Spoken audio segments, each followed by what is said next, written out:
Lakini nawapeni mambo manne ndugu zangu, wanawake na wanaume walio na ndoa nyumbani. Mambo manne haya mkiyakamata vizuri, insha Allah ndoa itakuwa na qurratu ain.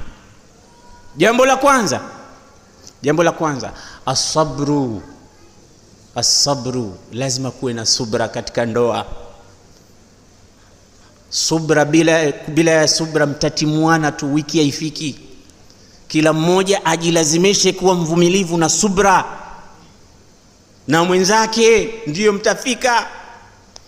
Lakini ukisema mimi natafuta mke mwenye sifa hizi hanikeri hata kidogo, huyo hayupo, yuko peponi na hatujafika. Hayupo, sote tuna mapungufu yetu. Kwa hiyo subra kamate vizuri. Nguzo ya pili, at-taghaful. Taghaful manake kujifanya kama hamnazo, kujifanya huoni. At-taghaful hii ni at-tajahul. Unajua kuna jahil na mutajahil, kuna mjinga na kule kuna yule anayejijingisha. Leo tutasema Kiswahili. Kuwa mjinga ni sifa mbaya. A'idhuka an takuna min aljahilin. Lakini tajahul sio sifa mbaya. Tajahul ndo taghaful. Yani don't be smart everything. Manake nyumbani kila siku wewe uko smart, kwamba mimi bwana mke wangu hanidanganyi hata siku moja bwana, mimi niko macho kweli kweli, mimi la takun dhakiyan fi kulli waqti. Usiwe smart katika kila jambo. Mambo mengine jifungie macho kana kwamba huyaoni vile, ndio mnakwenda, mtavuka salama.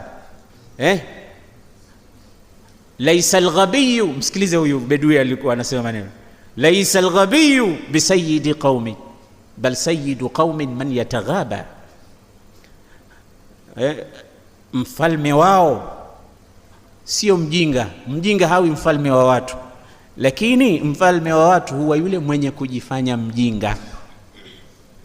Ghabi ni stupid, lakini alladhi yataghaba ni ana act stupidity, ana act kama ujinga, lakini hakuna ujinga. Sijaona, kumbe kaona. Shuraihul Qadhi alipokuwa mahakamani asema siku moja wamepanda wanawake wawili kwenye kiriri, wanataka kula ushahidi. Sasa mmoja wao akatoa sauti yenye kutengua udhu, mnaijua. Mwanamke akaona haya sana, lakini Shuraihul Qadhi akamuuliza masmuk, asema fulana ibn fulana binti